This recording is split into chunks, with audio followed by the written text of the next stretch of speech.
This documentary we're looking at explores MC Escher, and it focuses on his time in Italy and how his early struggles really shaped his artistic vision. His artistic journey actually began in Holland, where he failed his high school exams. Oh, wow. He was sent to learn a trade, but he always had an interest in art, particularly those pre-Renaissance works. Interesting. But he really struggled to find his own voice and gravitated towards the stark black and white style of woodcuts. Bold choice. It allowed him to experiment with contrast and form.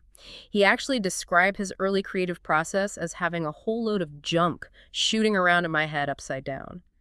It wasn't until he discovered the beauty of Italy that his artistic vision really started to solidify. It seems like Italy was a turning point for him. Absolutely. So he found solace in the Italian landscape. He did. He called it paradise. Paradise. And claimed he would stay in Siena for the rest of his life if happiness depended on location. Wow. And during this period, he focused on capturing the intricate details of nature, found joy in the landscapes that surrounded him. The documentary also mentioned his meeting with his future wife, Jetta, in Italy, right? It does, and it's described as a charming anecdote. I love a good anecdote. He was drawn to her while she ate a biscuit wearing a sleeveless blouse. That's adorable.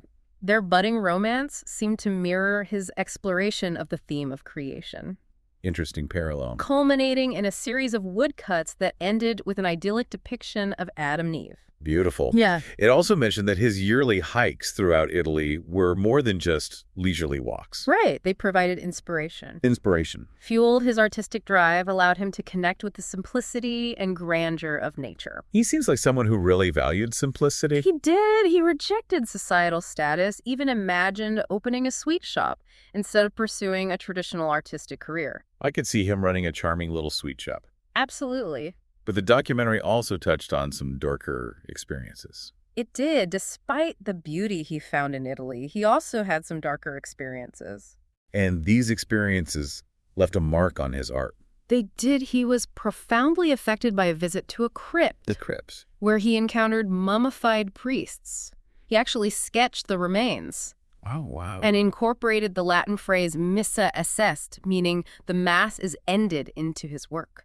That's a bit eerie. It is. It makes me wonder if this encounter foreshadowed his growing disillusionment with the rising tide of fascism in Italy, That's a possible interpretation. which eventually prompted his move to Switzerland. It did, but he found himself uninspired by the Swiss landscape, and his frustration led him to copy Bosch's vision of hell. Vision of hell. That's quite a departure from his previous focus on natural beauty. It is. The documentary mentioned that Jetta wasn't happy in Switzerland either. Right, and her unhappiness further contributed to a period of melancholy for Escher, pushing him to seek solace and inspiration elsewhere. His rediscovery of joy came through sea voyages. Sea voyages. He traded his prints for passage on freighters, Wow. found peace in the vastness of the ocean. So his travels weren't just limited to peaceful reflection, though. No, he witnessed poverty Poverty. and unrest in pre-Civil War Spain, experiences that undoubtedly shaped his worldview. However, it was in Spain at the Alhambra that he encountered intricate geometric patterns The Alhambra. that would have a profound impact on his artistic style. These patterns sparked a fascination with tessellations, the arrangement of shapes in a repeating pattern without gaps or overlaps. That's what he's known for. This marked a significant shift towards the style he is best known for, a style that blended mathematical precision with artistic expression.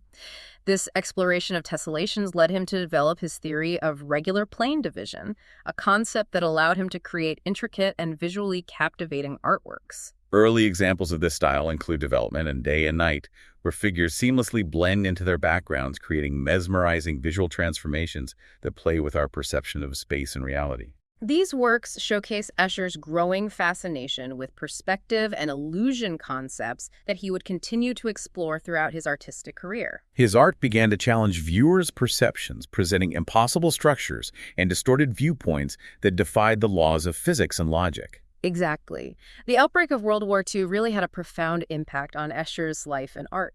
He found it difficult to focus on his work amidst the global turmoil and suffering. It was a very difficult time for many people.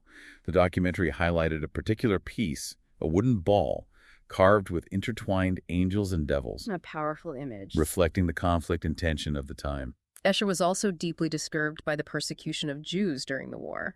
an experience that led him to stop exhibiting his work publicly as a form of protest. It must have been incredibly difficult to witness such atrocities. His Jewish teacher, nicknamed the Mosquito, was taken away by the Nazis. This left a void in Escher's life and a lasting reminder of the war's devastating consequences. He even preserved a print of the Mosquito's work, A print that had been trampled during the raid. a poignant symbol of the fragility of art and life in the face of hatred and violence. But as the world began to heal from the wounds of war, Escher's creative spirit reemerged.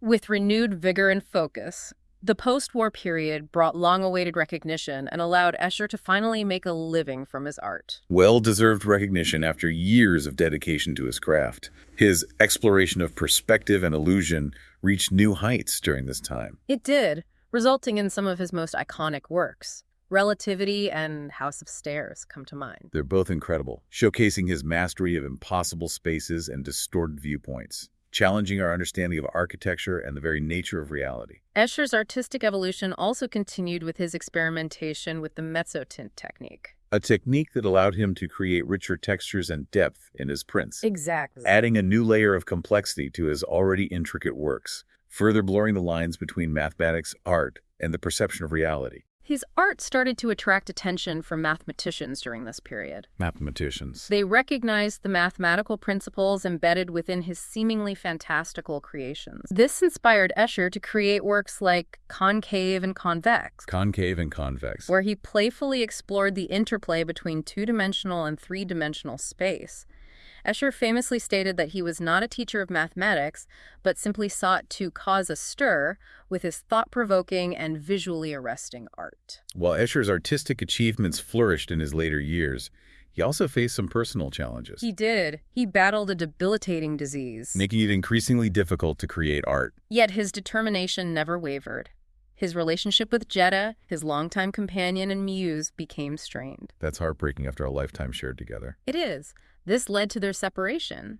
But despite the personal and physical challenges Escher faced, he never abandoned his passion for art. A true testament to his dedication. He continued to create new works, and even found fulfillment in lecturing about his art, sharing his unique vision with the world. The documentary concludes with a poignant image of an older Escher in his studio. Surrounded by reminders of his life, Photographs of the Mosquito, the Italian coast, and other mementos. serving as fragments of a life well lived. It really is a testament to his enduring creativity and the power of art to transcend adversity.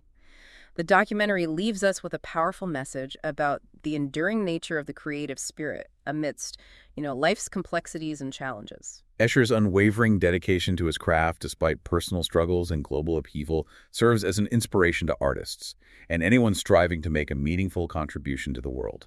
His exploration of perspective illusion and the nature of reality continues to resonate with audiences today, just as it did decades ago. His art transcends time and cultural boundaries, inviting viewers to question their perceptions and engage with the world in new and unexpected ways.